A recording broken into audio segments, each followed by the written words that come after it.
Guru, thank you so much for joining us. Before we get started, make sure you guys go to dynastymirror.com. Go to dynastymirror.com, buy your merchandise, buy your books.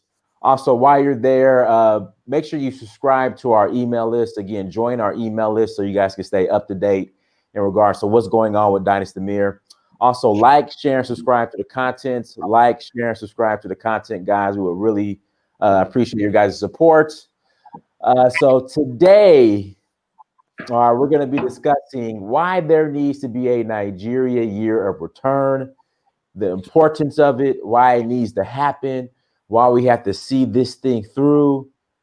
I mean, it's just, I think it's something that is just, it has to happen, especially when you study the history of Nigeria in regards to the majority of enslaved Africans.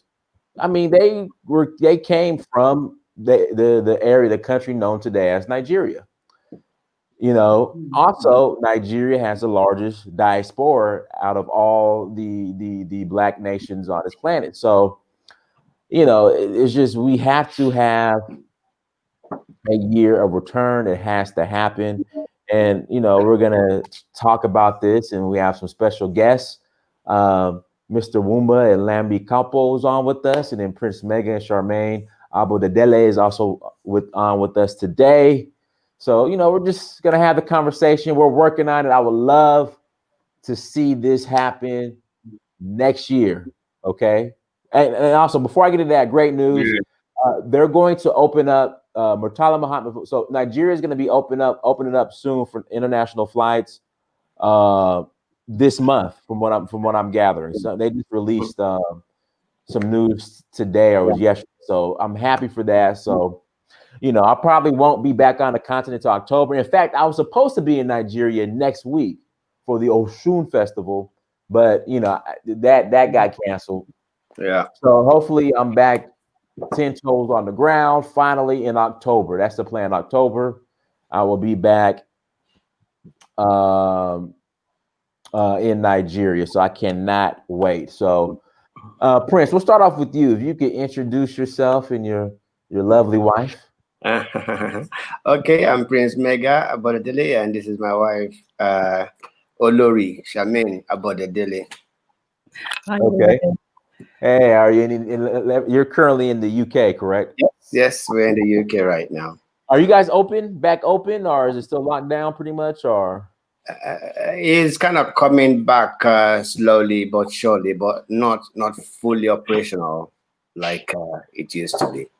But unlike some countries, we don't have certain hours that we can't operate in, so we can go out pretty much for the whole day if we choose to, if we're, just wear masks. There's no curfew. Yeah. There you go. I have to get to the UK. I have a lot of friends. Yes. Well, when everything is okay, we can have some fun. Okay. Yeah, I need to eat at the I think it's called they have a restaurant there called Shaka Zulu or something like that. Or yes. South African restaurant in Camden. It's very nice. Yeah, so I gotta go check that out. Yeah, been there a few times. Loads of Nigerian restaurants. Okay, they're there too. Well, I know you love your goosey, so egusi in Eon. Egusi Eon. And then we have Mr. and Mrs. Wumba and Labi. How are you, sir? Well, we're fine. As you said, I'm Labi Capo with my wife here. So we're just waiting for your type of questions and anything you need to know about Nigeria. Hi, everyone. I'm Wumba. And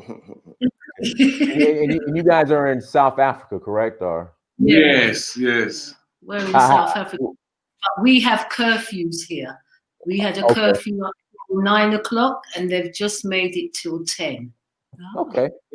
And even before 9, it was at 8. Where in South Africa are you? What part? We're in Johannesburg, and this is the second lockdown, by the way. They brought it back in. So one of the other curfews is alcohol is not allowed to be sold, or cigarettes. And it's been like that since the beginning of the curfew. Wow. So here in America, when they started the lockdowns, grocery stores are allowed to be open and liquor stores are allowed to be open. So you could go, liquor stores are allowed to be open for some reason. So I guess people got to drink too during this lockdown. So people still got to drink. So the year of return, we'll start with you, Prince Mega. Why is it important that we have the year of return? Well, you rightly said, you brought some historical stuff in the beginning, say that a lot of people were prisoners of war, like I'd like to call them, taken away, without they had no choice or say in it, and I'm so glad that we have developed educationally from where we were to where we are today. And the fact that there's interest in the diaspora going back to Africa, I think it's a superb thing. I think further we have to continue to educate our brothers and sisters to understand that the mainstream media propaganda that has gone on for years and poisoned their mind against not only Nigeria but most parts of Africa is being reversed because the attitude have changing tremendously. But for me, Africa, I consider it a land for the free. Right. And when you say free, people probably just think to be free is just not being in prison. If your mind is still imprisoned, then you don't have that total liberation that you need to have. I feel, most of the things we complain about that is not functional in Africa is actually what gives you the human and God-given freedom that you need to have. For instance, people will complain about, oh, there is no water, you have to make your own water. I'd rather have my water than have water that has got fluoride in it that is slowly killing me. Yeah. And so many other misconceptions like that, So we need to re-educate people that Africa is home, and there's nowhere like home. And with the diaspora, the mindset we have, which is the right mindset, is to go and build. And if you want to build, you can't build a place that is already built. You can only build a place that needs building, and the opportunity to do as you please. Like I have a younger brother, like in Nigeria, very successful young guy, never left Nigeria before. And he's always very curious about things in the UK. And when I told him that it's very difficult to build your own house in the UK, he just couldn't comprehend that. That how could you not build how I say, you and your neighbors, you have exactly the same size. It's like your family and you planned it together. These are the freedom of the mind that is taken away from us as human beings, that we cannot do as we please. So I feel Africa still gives us all that opportunity. And on top of that, home is home, and that's where we should put all our resources, Yeah, well said. No, I agree totally. Yeah. Okay. So yeah. Mr. and Mrs. Koppel. Okay. There's a couple of experiences. We've got different experiences. I was born in Nigeria. Where What part? Oh, Lagos, but my father's side is from Badagry. Badagry, okay. Very historic place, Badagry. Yeah. Well, that's our family land, so that I'm going to come to that later.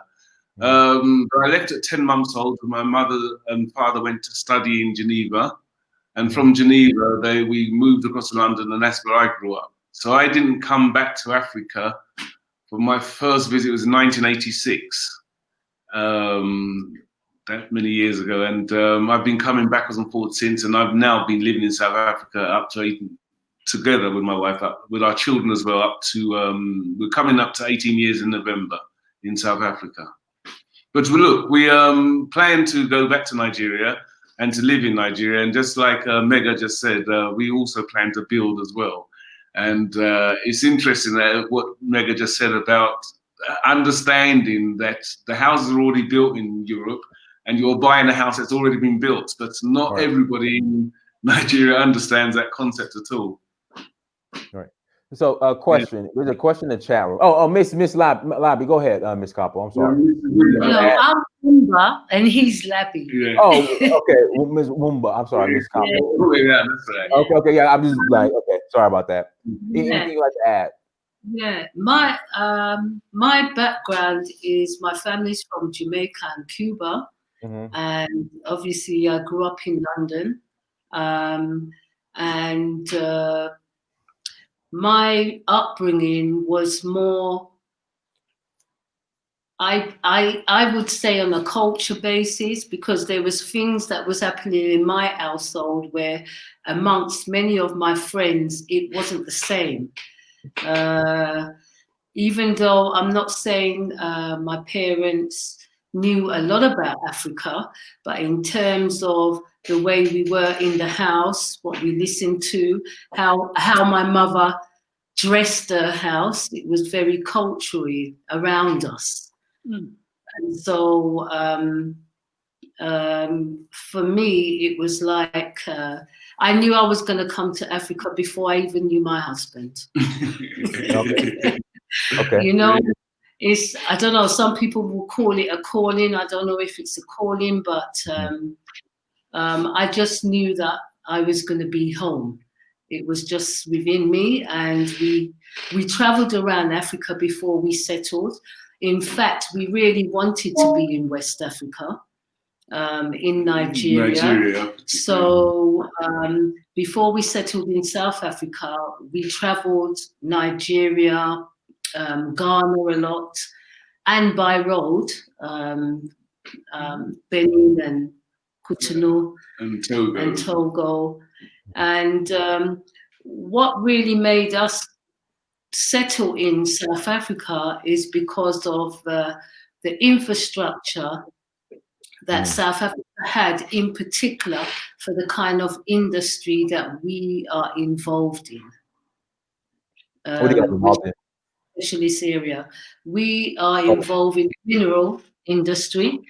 We are involved in jewelry, the gold industry. And we are an accredited company, so we're passionate about passing on the skills in that industry as well, and practical skills. So yeah. Yeah, I should also add is that it was to do with the physical tools and etc. that we needed to have on a regular basis, because we have in our industry what we call perishables, and they have to be replaced every day, saw blades, drills, and different bits like that. So we found that in West Africa we didn't see so much of our industry. It would be like flying back to London every time we wanted tools. Yeah, the infrastructure wasn't there yet. Really? They didn't have, for instance, at that time when we were trying in Nigeria, the infrastructure in terms of refineries wasn't set up yet. So if we wanted to buy metal, 18 karat, 22 karat, you just couldn't get it there. Whereas in South Africa here, where we are in Johannesburg, that infrastructure was already set. So it was like you're in America or London and you can go to your bullion dealers, buy your gold, get your perishables, what you use every day, like my husband was saying, etc. And they also had here policies in place to also make sure that the people on the ground, because you know of apartheid, were placed into positions here. So they were pushing for Black people to be involved in every industry, not just ours. But it's we came along here and really found out that as Africans, we were highly skilled in what we did, and those who don't look like us, I think it was a shock for them here in South Africa to know that we had the type of skills we did. when we came in. And so you can imagine. Again, in Nigeria, you probably would be able to say that most industries, there wouldn't be a shock to find a Nigerian person at any position. And I do understand that. That's one thing we loved about Nigeria, because the way the people's mind think, no matter how small, no matter what they have, they all think they can be that entrepreneur. And so there's that great push, that great, I'm this black man, but I can still do this and still do that. So those are the things we loved about Nigeria. And I think that's why we chose the Nigerian men. What would you say, Wumba? Honestly, I'm thinking from my husband as well. I saw that he's determined, he's passionate about lots of things. I mean, he's a go-getter. I found that more, it's very attractive, and I didn't really come across that before, having dated other places. So, Charmaine, Miss Charmaine, where are you from? Well, my parents are both Jamaican. I've been born in the UK, lived there most of my life. I have travelled, taken a couple of sabbaticals around for travelling, mainly in Southern Africa, and been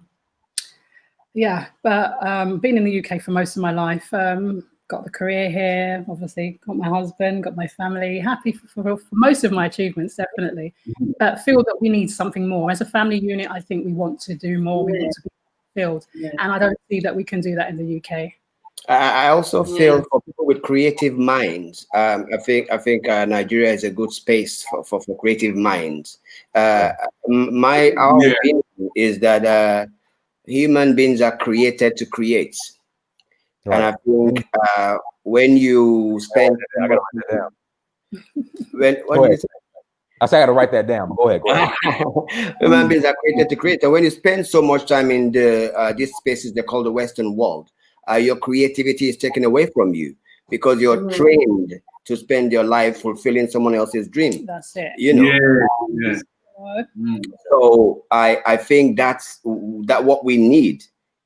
We can't find it here, except if we want to work for someone and then retire. And then once you retire here, they're just waiting for you to die because there's not much life or energy. There is not much more left for you. Exactly. And in Nigeria, we wanted to come into. We already when we were in London, it was like we can clearly see that we had. How would you say, we saw more opportunities when we started to travel more in Africa than we did in London. And in terms of the area of industry that we're in and the profession that my husband is, it was like you were going left to right. We really, but we really wanted to do what we wanted to do in West Africa at that time. But some of our people, they weren't ready for us. I think we were a few years ahead of their mind. I have to say, I met Labi and Wumba when I was in. I lived in South Africa for quite a while, and that's where we met. And I have to say, you guys are ahead of time in so many things within the industry you're in. I don't think Africa was ready for you at the level that you are coming in, but I think we're ready now. Let's go. Yes. There's huge changes. We're all about beneficial. There's huge changes in Nigeria now as well. Yeah. So there's a question. Go ahead, Ms. Koppel.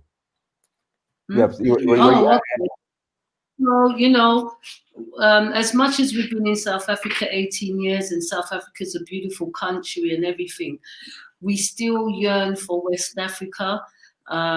It reminds me of Jamaica or little Africa. When you everyone says Jamaica's little Africa, but it reminds me the foods, all of that, because here in South Africa you can just about get the foods that we're used to. In fact, when you're in London, you can get more of your yams and plantain, more than what you can here in South Africa.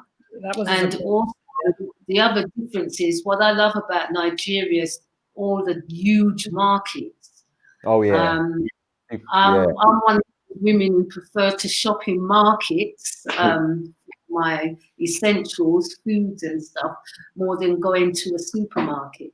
Right. In that sense. Well, ShopRite is, I guess, allegedly pulling out of Nigeria. Yes. Yeah. And see, the thing is, like in America, it is more expensive to eat healthier than it is to eat the junk at the grocery store. Same thing here. Even here, Yeah, I but struggle here to have organic stuff. Oh wow. Right, It's but a real struggle.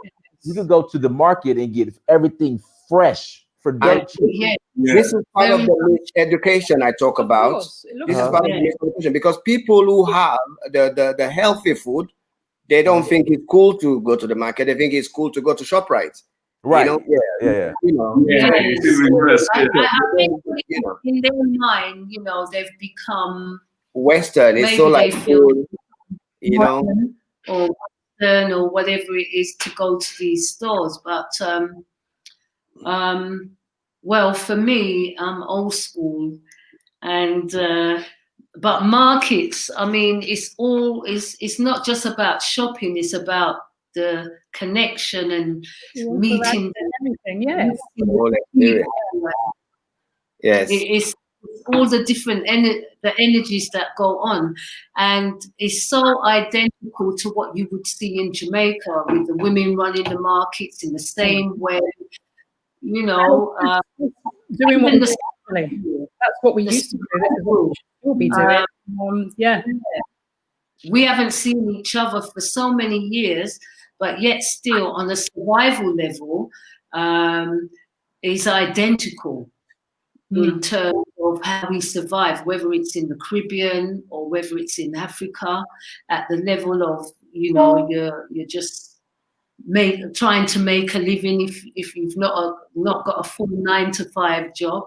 But that survival is just amazing how, and I think that will be everywhere you go where we are as Black people, and we're at a sort of level that we're really struggling. But that survival is just, I don't know how to explain it. It's all the same. Yeah. It's the same. So that must be genetics. So we have a question in the chat room. In fact, somebody. So Prince, when me and you first did our first show about the year of return, I received several, I would say, pessimistic messages and emails. Yes. And someone's brought it up again in the chat room. Is Nigeria ready for a year of return? A lot of people say Nigeria is not ready. Okay. It won't work out. All this other stuff. So, go ahead and address that. From my perspective, this is what I would say. I've done quite a bit of work with the government, but you know what? The people are the government, So I think we can put together what we're putting together. As we speak to you now, I've already actually put, on the request of my uncle, I've put together a proposal for this event. I don't want to start calling names now. And a lot of people suggested that Bike Dabiri. I've actually sent this to our WhatsApp as well. If she has time, she would watch. If not today, but we would get to all these people. But I think for the movement to start, it's the people who needs to get things started. When I was in South Africa and I used to produce. I did the first breakfast for Africa Magic, and that took me to various parts of Africa. We did so much work in Nigeria with government, but the work came as a result of what we started.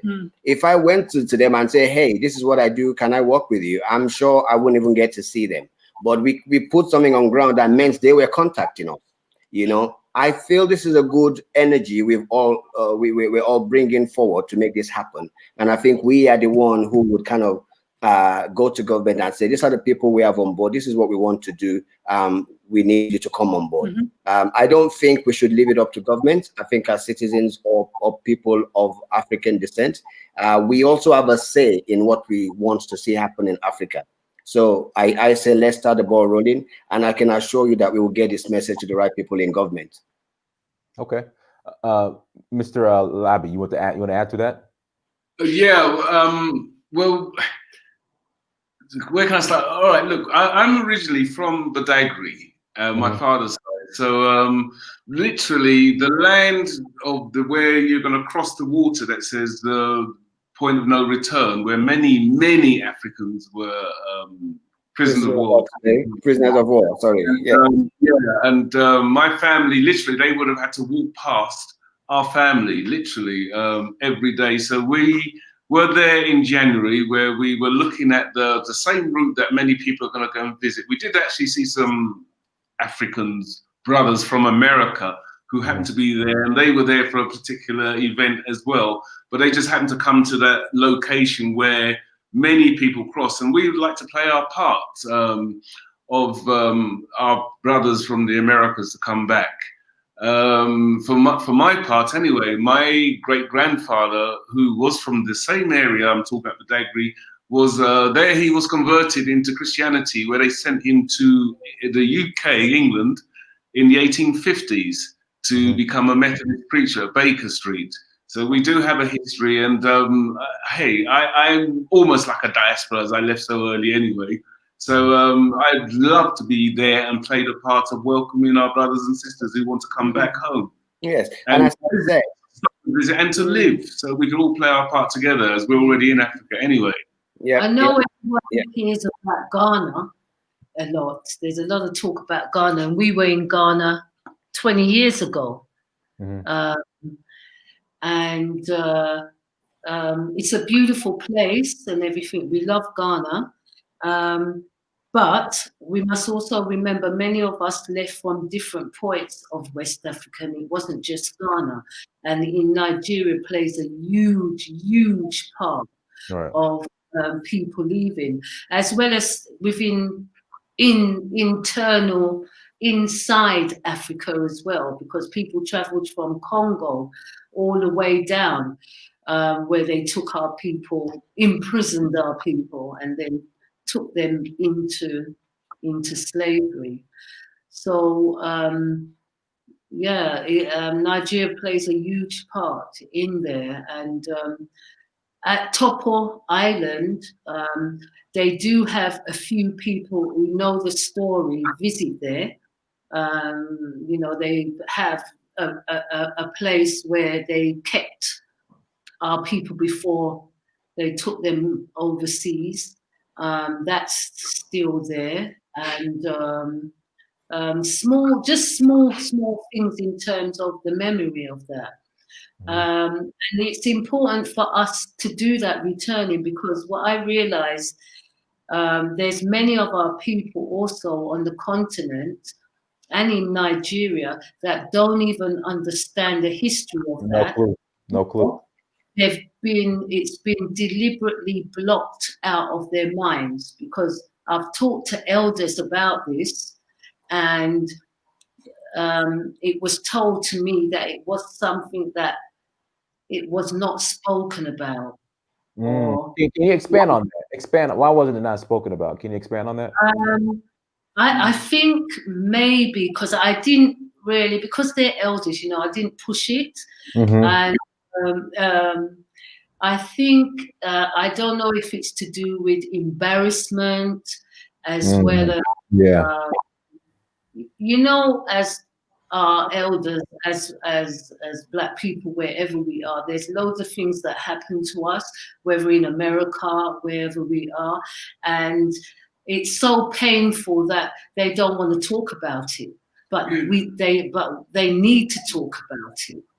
Yeah, I think it more has to do with the embarrassment, because I brought it up several times, and you just have to think about it. You go to these places where, you know, especially, I guess, kingdoms or villages who are involved in the slave trade, and you go there and it's like, you know, okay, so you traded, you know, 20 of us for an umbrella or a musket, and then you have nothing to show for it. Meanwhile, the West, I mean, we built the West, infrastructure and all, but then you go to these places and it's just, you know, that nothing to show for. So I think that is, like you said, it's the embarrassment. And Badagry, they do have in Badagry, it has been recorded. Many people might not. I've been about it. In the slave trade, yes. And also, I want to say education plays a huge part, because there's many of our people, we know people are taken away, and we just think, oh, they were working on a plantation, full stop. We don't know about the atrocities and everything else that went along with it. And the people on the continent, I found, don't know exactly what went on and all the atrocities. There's too many to name in the Americas and the Caribbean that took place under the slave trade. So we need to also re-educate ourselves on the continent as well about what took place. And don't feel ashamed about it, because you know, it's what others have done, and so they're the ones to feel ashamed about it.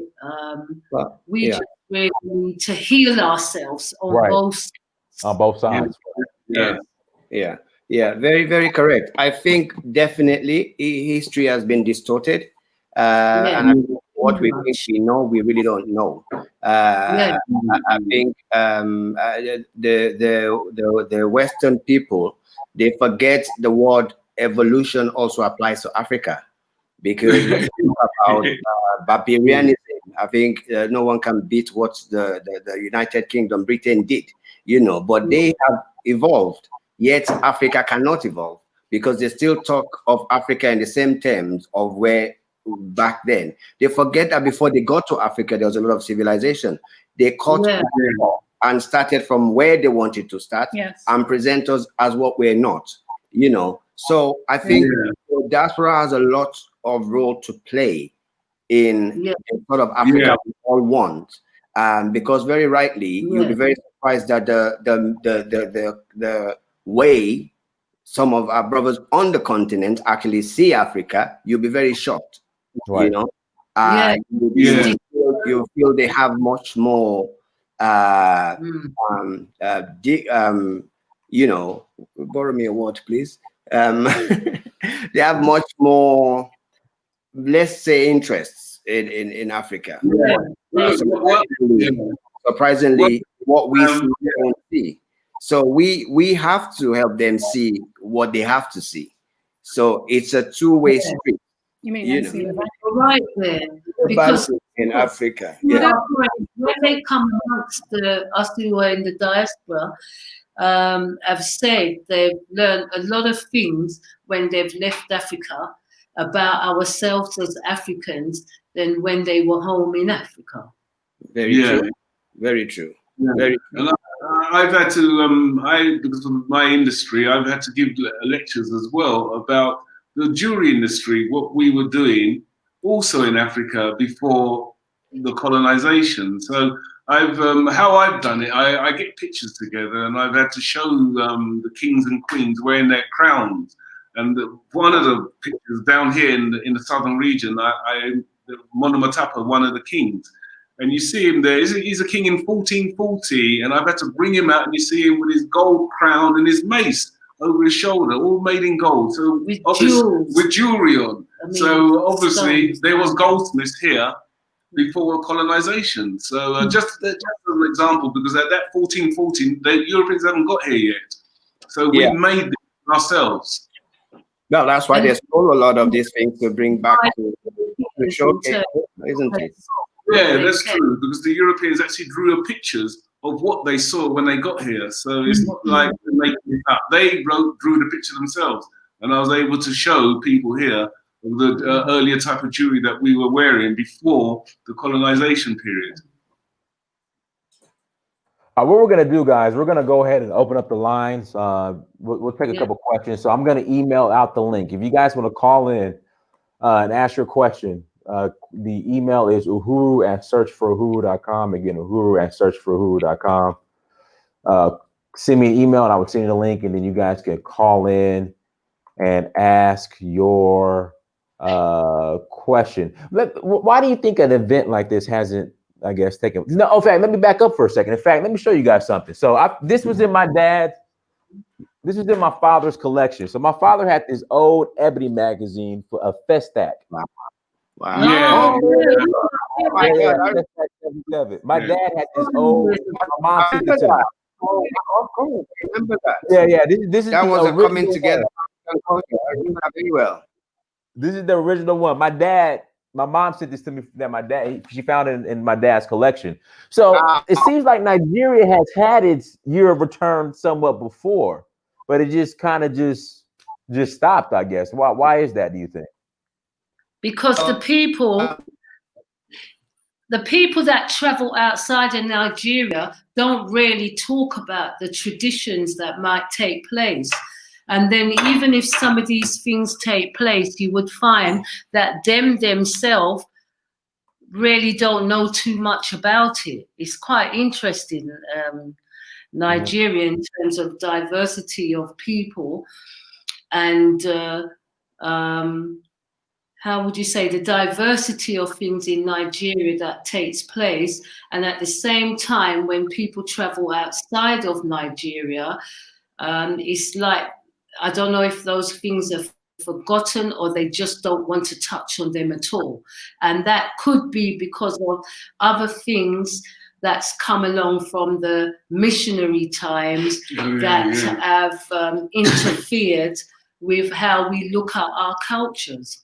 Yeah, because religion, well, I have to say, religion does play a big part in Nigeria. I noticed it when I went home for the first time. And not that we're interfering with anyone's religion, but it does interfere with the way of our cultures from the past. Yeah, so I found that people who were of a particular religious faith who wasn't from Nigeria itself, they also didn't follow up some of the traditional things that were taking place because they now felt their religion was slightly different to what was in tradition.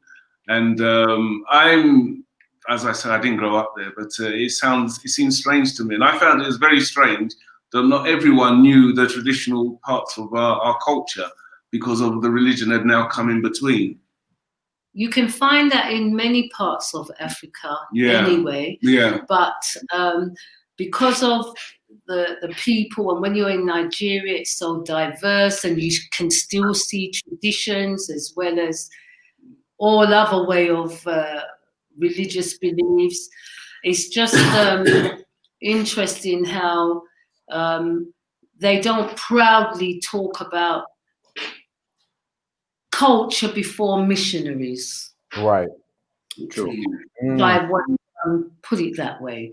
No, whereas it's funny, I'm in South Africa, and to a point they proudly talk about the tradition in all ways and let it be known, like the traditional healers and things like that. It's really strongly talked about, not left at the back or at the side. So it's quite interesting, yeah. All right, so we got a caller. Seke, go ahead. Hello. I'm also Nigerian. My family's from Ondo State. Okay. And I definitely am a Niger optimist as well. And I think the idea of having a Nigerian year of return style event it's a great idea and it's definitely needed. But I personally feel like we are just not all the way there yet. When we're talking about events on this scale, you're representing the whole country. It's not just the people who are planning the event that are going to be looked at as, year of return people. They're going to look at it as, okay, Nigeria is opening themselves up to showcase themselves to the world. So if we do that and people rush in and we're not ready, people have negative experiences because the infrastructure isn't all the way there, security is not all the way there, it's going to kind of be like, we shot ourselves in the foot, or we were rushing to do something that we weren't ready for. So I think we just need to have patience and understand that things take time. Before Ghana decided to do year of return, there was a lot of work that they were doing for years in the background, development work. The country was getting better gradually, and then they felt they were ready to really open themselves up and welcome people back home. So I don't really know if Nigeria is ready for that yet. And, interestingly enough, I had a kind of sad and embarrassing experience because I went to Ghana in December for their year of return. And I was in Nigeria before going to Ghana. And there was a group of Somalian girls that had gone to Nigeria as well. I think they were in Ghana and then they came to Nigeria and we were all going to Ghana. So when they were like in the airport having their interaction with maybe the customs people in Nigeria, I think the people were giving them a hard time. And they just were fed up with being in Nigeria. They were like, you know what? We just want to get out of your country. We don't want to be in Nigeria anymore. We just want to go back to our beloved Ghana. And it really hurt me, because obviously they had spent their money and they took their time to visit Nigeria during this whole year of return festivities, and they were disappointed. So I feel like if we want to do this kind of event successfully, we need to be strategic and understand that a lot of this has to do with being well prepared, with branding. Unfortunately, Nigeria does not have the best brand. If we have to be honest with ourselves, we don't have the best brand, and we are still in the phase of the pioneers and the visionaries kind of going in and doing some of that groundwork to kind of raise things up to a level where we can be proud to open the doors and say, okay, everybody come and see what we've done. Welcome home. Let me ask you, at the situation at the airport, what happened exactly? Like what? I don't really know what the interaction was that they were having with the customs people. I don't know if maybe the customs people wanted money from them or whatever, which that also happened to me in Ghana. So I don't think it was specifically that incident. Yeah, I just I was think, going to say that because I mean, it just depends the day that you arrive. Because I've been hemmed up at the airport in Cote d'Ivoire. I've been hemmed up at the Togolese airport. That one tip or yeah. So yeah. it's just. But we were leaving Nigeria. So they had already been in Nigeria for some time. I think they just wanted to leave. They just wanted to get out. So they were kind of frustrated, Mm-hmm. Go ahead. Can I come in? Thank you so much for your call. I think the first thing we must not do is I have expectation. You see, we can't leave the UK or America and go to another country and expect what happened here to happen there. The reason why it's Nigeria is because it's a different space. I think if the government takes interest in putting this event on, I think they'll put on a fantastic show. There are various activities, international activities that the Nigeria government are involved in that people come from all over the world and they have a fantastic time. You see, we can't take isolated incidents to make a judgment of a country.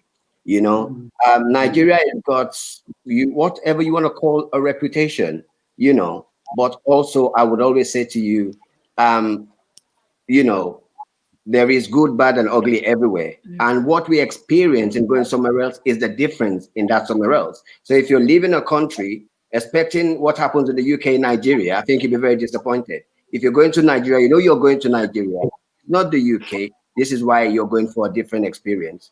Even the first Act 77 you were talking about in 1977, that was a fantastic event that drew people from all over the world to Nigeria. And this is when the National Theatre of Nigeria was built. Unfortunately, they didn't follow up on that. But I've witnessed several. You've been to the Oshun Festival. Of course, yeah. In Lagos, people move into Nigeria in full force.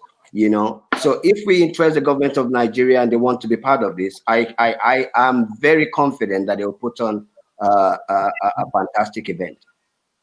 Yeah. I mean, I'm not trying to be pessimistic because I'm definitely like very pro Nigerian. I think, the giant of Africa is still sleeping and we need to wake up.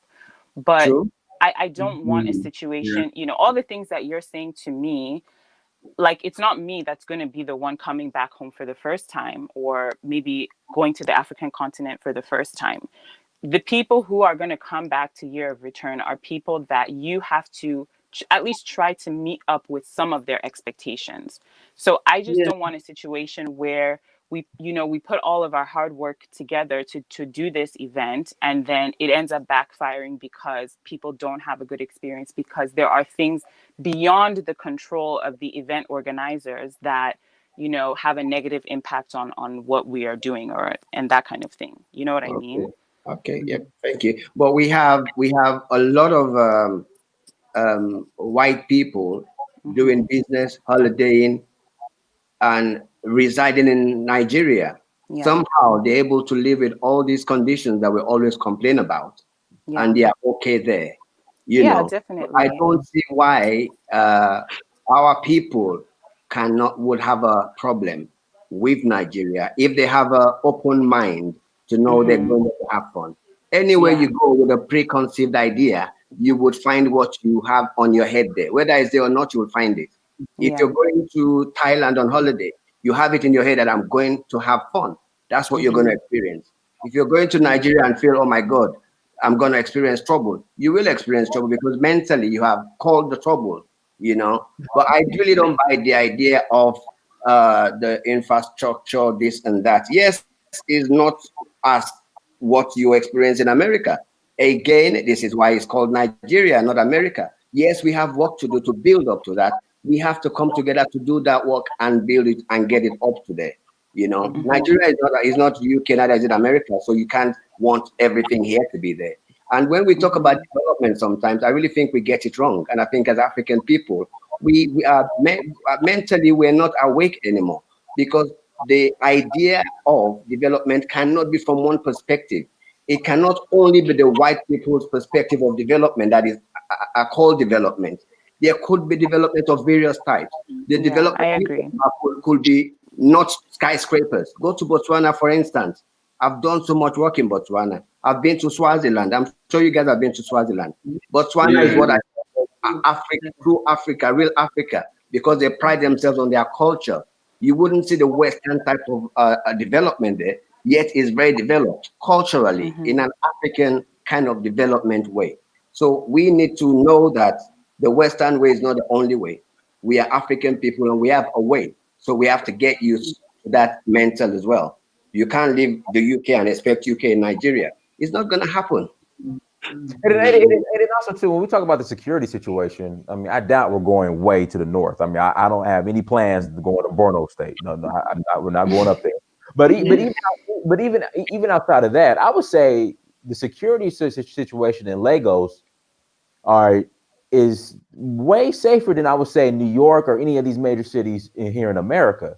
You know, Okay. even for a city of 22 million people, I would say even the traffic isn't as bad in Lagos as it is in places like New York and these Los Angeles and these other major cities. So, I think if you could live in places like LA or New York or these major cities in America, and then how can you complain about Lagos? Because I've been all over Lagos, and then I've been all over New York. I've It's been it's all over. just a mindset. It's just a mindset. It's just the propaganda that is now living in people's heads. I'm not saying Nigeria is 100%. I'm not saying everything is okay in Sometimes Nigeria. I think with Nigeria, we just need more of our brothers and sisters who are from Nigeria because I know each country have their own challenges and everything. But our people just need to just try and give our countries a more positive kind of outlook. And you don't get that much from maybe our brothers and sisters who are outside Nigeria in the same way. But when you're inside Nigeria, you'd be surprised the people, they embrace you and they know a little bit, but they're excited to want to know more as well. And I know Nigeria has its challenges with certain infrastructures, the way it looks, things like that. But it all depends on what you're looking for when you're visiting Africa. For most of us in the diaspora, I would believe it's on a spiritual level, as well as just to touch the ground to say that to the ancestors that we have returned. Yeah. We're not saying for you to want to live, but I really do believe wherever we are, we need to support Africa. Wherever we are, we need to support it, and also our heads of state need to support us wherever we are as well. In the diaspora, because we're still the same one people. and we are powerful when we're together. That's what I believe, and we both, on both sides, we have a lot to offer to each other. But Nigeria is a developing country. It's a great country. One thing our host pointed out on one of your shows, which is very true, you pointed out how in Nigeria, most of Nigeria business is owned by Nigerians, Right. not Exactly. owned by people outside, like you can see in many of the other African countries. And that alone can boost you if you're that entrepreneur and you're looking for that kind of energy. I believe Nigeria has that kind of energy. Yep. And, As I said in the beginning, creativity. If you have that mindset, then there is no stopping you. You know, there is no glass ceiling. You know, you know. Because I found I got to a certain level in Europe, and I was just going, I got to the top, and I was going from left to right, and you couldn't progress. I had the mindset, but unfortunately, just the opportunities wasn't there. When I came to Africa, all what I wanted to do and dreamt of doing back in the UK, I'm now doing it. I'm in Africa doing it. I'm not in Nigeria, true. But there are plans, and we have been working. We're still in Africa, in We're other still in words. Africa, yeah. The whole point of for us is, yes, we didn't get the chance at that time because maybe they weren't ready for us at that time, but we were able to still do it in Africa because we wanted to be able to create industries so that when we're gone, it's still existing. And, you know, the story for any time our families decide they want to go somewhere, run away somewhere, then we're making that way for them as well. So we need our brothers and sisters on the continent to embrace us as that way. And just like that sister said, you need, I would believe, those in government, yes, we're on the ground, and those people on the ground are always willing to want to do these things, but you still do need those in government to embrace the ideas and the collaboration of us. And Nigeria will be crying for us to come home. You know, we've opened the dialogue. Obviously, as Mega said, you know, proposals are being sent. Yes, we have to start sometime. I mean, yes, Ghana did theirs last year. 2019. And I don't have time to wait on government. And as far as we've got to start these things. Whether they do the best from the first time we do it or not, you know. And I also believe we can't just hold back because we don't think that it's going to be the best or some other country's done a better job. Right, exactly. I also believe this will be a one-off. I believe this is going to be annually. People will return to Ghana and return to Nigeria because there's always the first time Africans from America who are going to come for the first time. So if we start as this is year 1, 2021, then 2022 is year 2 and so on because it's not a one-off event.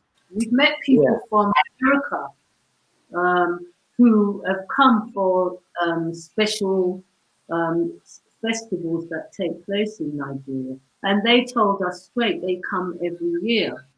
So, you know. There is a lot of that happening. I mean, enough because there's no maybe collaboration or a strong body to it from the decision makers in Nigeria as well, you see. Yes. Yeah. The final point that I just wanted to make was I think from my observation, whenever I see people doing like large events in Nigeria successfully, it usually happens kind of in the entertainment space, music industry kind of space. Right. So maybe, like I think Sound City is a Nigerian owned and operated music channel. Definitely. They have a lot of good events that they hold. They have their own awards show and everything. So I think if, you know, this type of event should be modeled after people in Nigeria who are doing those types of events on a large scale successfully, as opposed to maybe relying on the government, which, you know, to avoid being disappointed. Thank you for making that point. Thank you for making that point. I'm so happy you made that point with Sound City. Thank you. Yeah, so that's my aware 2 of Sound cents. City. I've met the owner of Sound City, and I know the sort of events that they do. And Yeah. they have international artists coming to Nigeria, and they have wonderful times. So Yes, they something do a that good job. people have, they act on this. Oh, I live in America, I live in the UK, and just feel that Africa now is beneath them because they spend some time abroad. Because we have been involved in events that we've taken big artists to Nigeria, and they've had tremendously wonderful time. So So those people, obviously, they're doing something right. That we should copy what they're doing. of course, it's we the people, because all these events you talk about is an event by the people, and government will actually support it if you have a good momentum going, because this has Right. happened to me a few times. Government will Exactly. support this initiative. I'm pretty confident they will. Yeah. Thank you so much for your point. Yeah. So that's my 2 cents. Thank you for having me on. No problem. Yeah, everyone's waiting for Nigeria to wake up. It's a big gun, if you want to say, in Africa. Nigeria can be the leading in all different ways. One thing I would say about Nigeria, it's a beautiful country. I haven't seen every part of it, but if they can increase their way of how they look at tourism for their country, I think that's could be a fantastic thing, because they've got so much to offer, but I don't think they've looked at the industry of the tourism side in a stronger way. I think most of us that are going to Nigeria are just going, not because we've seen, there's this great place I want to go to in Nigeria. It's not advertised out there or marketed yet. I often say that most people who go to Nigeria is either people who are married to non-Nigerians that bring them to Nigeria, or people who go to Nigeria for business opportunities. And yes, the government needs to do more to actually encourage people to come to holiday in Nigeria. Definitely. People don't even understand how difficult it is to go to Nigeria.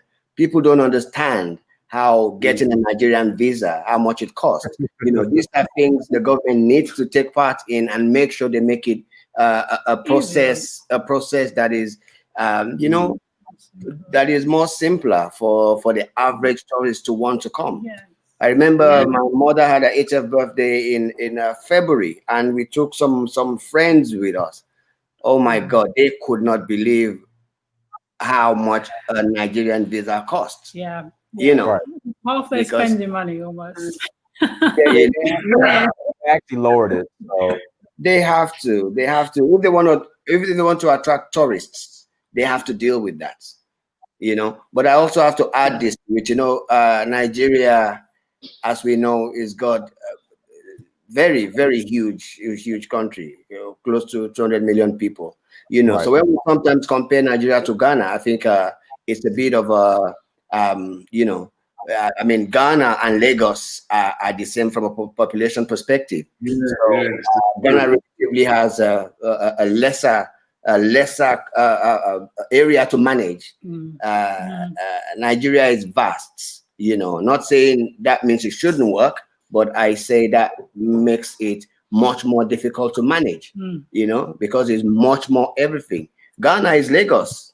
The whole of Ghana is Lagos. Yeah, that's true. Just one state out of 50. What states do we have there? So yeah. But again, I'm sure the leaders would we have something to offer. But for us, I love warm climates. The beauty of Africa is there's all different climates around, and many people wouldn't even know you can have winter in Africa. So the family in Britain goes skiing in Lesotho. Yeah, exactly. Yeah, they go skiing here in the winter. So people don't know the beauty of Africa in all that way. But seeing as the discussions about beautiful Nigeria, you know, we have a love for Nigeria and a passion for West Africa in general. So, you know, there's a lot of things we do this side that we know we can do that side. But the difference is oh dear. You just need certain would you say in government just to understand things. I'm not saying for them a bit more cooperation from government. A bit more cooperation from government would help. Yes. And I have to say, Dinas, I think a lot of people are concerned about the citizenship on arrival situation. You know, a lot of people talk about that. You know, I just want to very quickly say that, remember, Nigeria is a country, like every other country is a country, and every country has rules and regulations. I said people who want citizenship on arrival, they're not serious. Visa on arrival. You mean visa on arrival? No, people are talking about citizenship. Yeah, they're not serious. They're not. They come back home, they have a passport, you know. Yeah. They're not serious. I want to address that. Visa on arrival is something that should be addressed. I mean, other countries do it. I don't see why they can't do it as well. Yes. And I believe these are the sort of discussions we can open with government by what we're doing now. I can assure you that these are the sort of things that could make them relook at certain things. You know, this is how it starts. Yes, it does. You know? I'm sure Nigeria do have a desk for the diaspora. Yes. As well. Yes. Government. So I think it need to be more active. Yes. As I said, I sent a link of this video to the lady who is a senior special advisor to the president on diaspora. I sent the link of this video to her and some other key people, and obviously they would be aware of what we are planning to implement, and we can start talking to them, and also to see that we have a forum and we've kickstarted something. Right. You know? And a lot of people that want to come to Nigeria that we know, I mean, they know about the return of Ghana, but their interests lie in wanting to go to Nigeria. And that's what they're waiting for. Yeah. I mean, there are people like that, Just even in our social circles, having a Caribbean background, there were a lot of people I know, and so does my husband, that want to Nigeria. It's not even just anywhere in Africa, it's Nigeria, because Nigeria seems to be one of the hardest to get into. So, you know, if we can open dialogues, look at the processes, make those less stressful, more simple, and sort of, you know, firm up and make it seamless, basically. Encourage people to come, not just for resettlement, but just start with tourism even. Expose Nigeria to other people that haven't yet seen it and know about it. Because I found I came back, and I remember getting off the plane, and I remember thinking, wow, we've been lied to. The shock of me coming home for the first time, and it was a shock. I just knew that whatever they said about Nigeria, Africa, etc., we'd all been lied to in the West. And I tell everyone, just become an eyewitness. Don't listen to the stories. Just become an eyewitness. Then go back and have your own mind up and decisions about what you think about Africa. Yeah. Go with an open mind. Yeah. I remember when I was going to South Africa, even my wife was so scared and like, oh my God, the violence in South Africa is so much. And when I was going to Zimbabwe, she told me not to go. I did. You know? There's more violence in America. And that's basically. And unfortunately, I fed into that. Yes. So, Wumba, you're correct. You are correct. By coincidence, when we were coming in, there was a documentary on in London. I remember them calling Johannesburg the crime capital of the world. Yeah. And I remember people in London saying, you sure you want to go? You sure you want to go? They were just panicking and thinking that we were going to probably see our demise by coming to South Africa.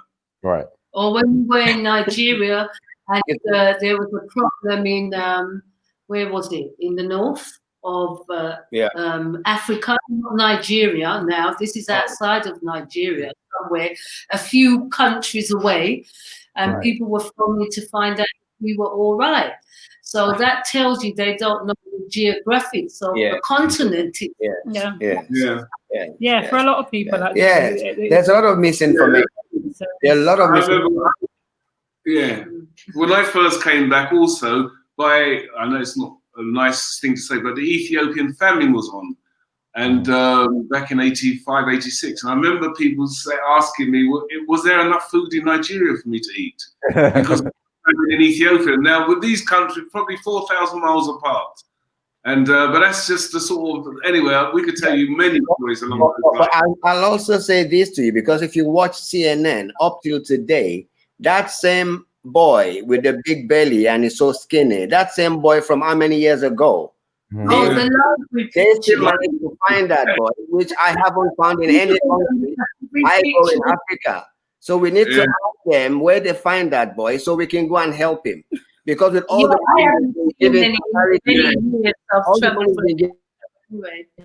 it's the same as the flies in the eyes and all those pictures. I don't know where they find these pictures. I don't know.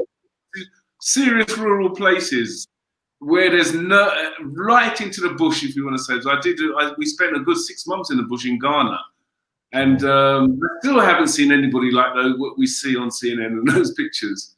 Right. And children, anyway. I said evolution was Africa. All right, so what we'll do, we'll go ahead and close out, you guys. We'll start with you, Mr. and Mrs. Abodedele. Anything you'd like to share in closing? Well, don't believe the hype, make your judgments on your research. Don't believe what I say. Don't believe what anyone says. Do your research and make your decision from the research you've made.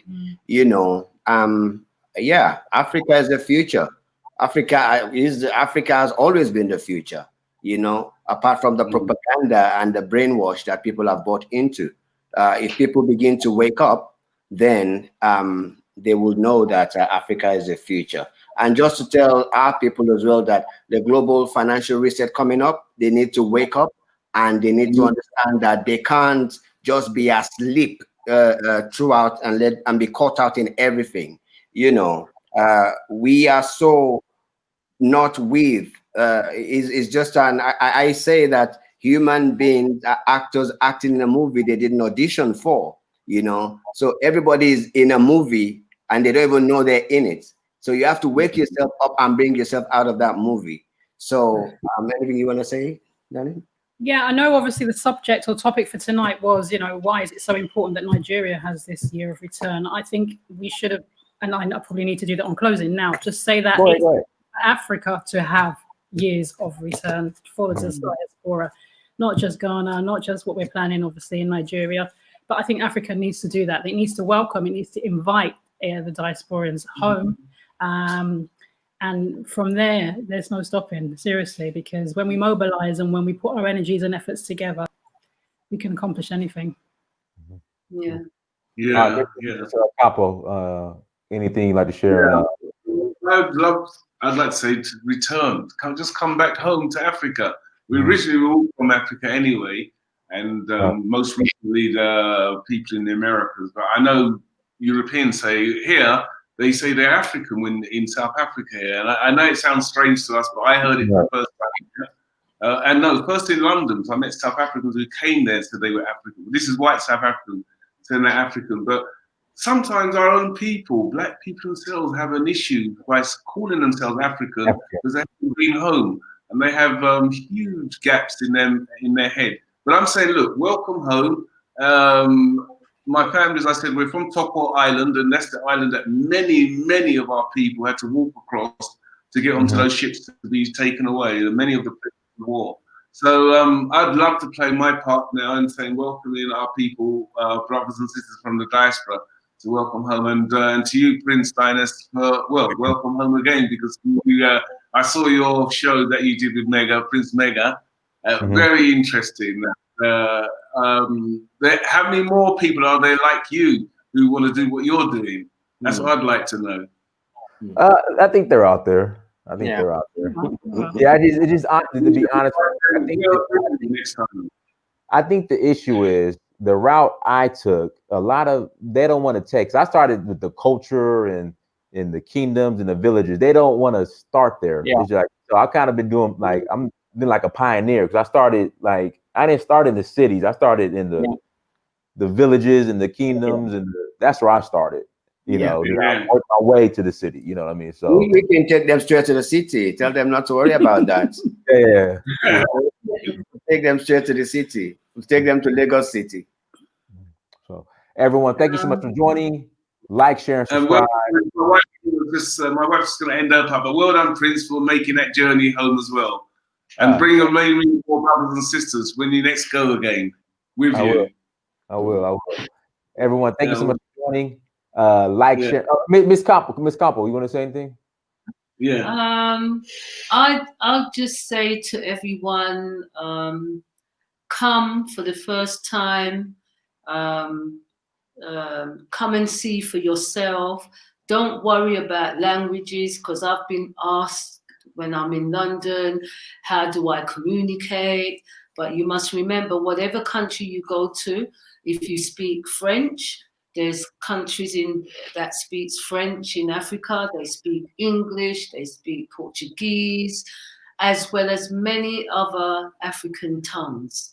So they're more bilingual than what we are. We must forget we only speak in one English and maybe French. But here in Africa, I've met people that speak 20 languages, and a lot of them are Asian language as well as European languages. So you have nothing to worry about. Just come and see for yourself. And I know when you come and you have the feeling of just seeing people that look like you a lot more. It's a whole different kind of energy. Yeah. And I'd love to be on a plane one day where it's full of Black people coming into Africa, than me being in a plane and seeing so many other people come into Africa. I remember when we finished studied in London, white colleagues were off with their rucksacks, and where were they going? Africa, you know, to experience. Meanwhile, we were thinking of other things. But just come home, and there's so much opportunities on the continent. So much opportunities if you're that entrepreneur. Yes, sir. Yes, ma'am. Yes, ma'am. Everyone, thank you so much for joining. Like, share, and subscribe. And we're going to continue to have this conversation. We're going to see this through, everyone. Until next time, family, Dynasty Mirror Search for Huru. Peace. Peace. Peace.